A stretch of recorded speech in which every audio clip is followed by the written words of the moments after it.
มาบัดนี้ผมสิเว้ากับคุณแม่นอกปกเกษาก่อนแล้วคุณบิดามารดาเลี้ยงบุกเฮาแต่ข้างกิ่ง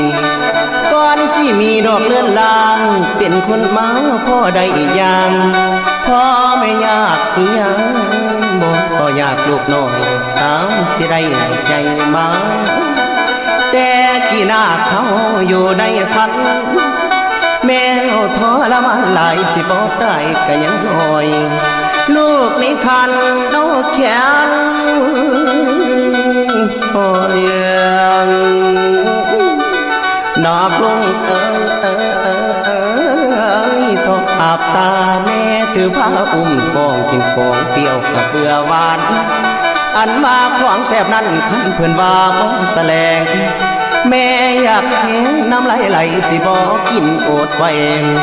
ย้อนคิดเห็นสายใจแก้วในอุทธรก่อนคำแม่ย่างไปมาก็หักแย่นักอึ้งโซยังลูกกินข้าวและน้ำนอนอยู่กะข้างโอยหน้าตาลอยลงขอบเม็ดถนอมลูกในท้องตอนแม่เฮาโอ้ยลูกห้องก็คือตอนออกลูกอ่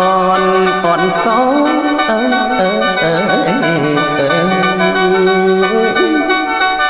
อันนี้นางให้นาง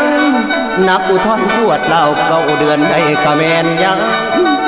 เกินมาเจ็บปวดซ้ำดำตาแม่รอกลิ้นไหลเจ็บขึ้นไปทางเทิงสิทางลงมาทางใต้แม่เจ็บหลายจนลงห้อง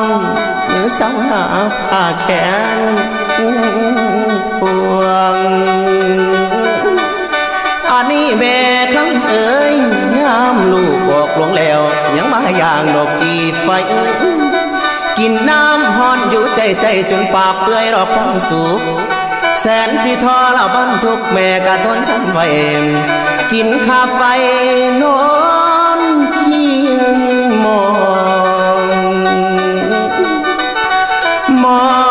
ยาดีกะหาใส่ซ้ำแม่เฮาสิได้นำนมให้ลูกดื่มกินละแม่นมีเวียกค่อยสิ้นแสนสิ่งพันประการกะตามของได้ยินเสียงกุมารลูกแอวอนแม่วังไว้แลนมาจมเอาไทยอุดตาลูกอ่อนจมหอนเอาดูดจูบปัวย่านตั้งแต่หิวและคิดบางแม่เฮาผิวเจริญใหญ่สอดสังเลือดในกายดอกไม้อกสิกันเป็นดอกน้องจูใหญ่ขึ้นมาอย่าทำสิ่งเกินโตทิ้งพ่อแม่นางไอ้นางยกมือแปะขึ้นใส่เก่าลูกพ่อเบาสิบ่ลืมอีแม่อีพ่อไปน้อไปน้อ